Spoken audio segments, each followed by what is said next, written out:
કચ્છ રામાણિયાનું આ ખેતર છે. રાત્રે થયેલ વરસાદના કારણે પાણી આમાં રિચાર્જિંગ સિસ્ટમ ચાલુ છે.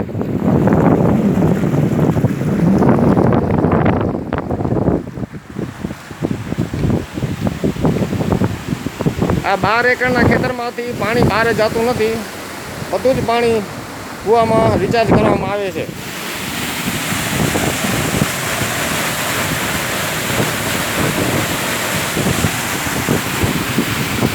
આ 90 ફૂટ ઊંડો કૂવો છે. તમે જોઈ શકો છો પાણી કેટલા ફૂટ ઉપર આવી ગયું છે.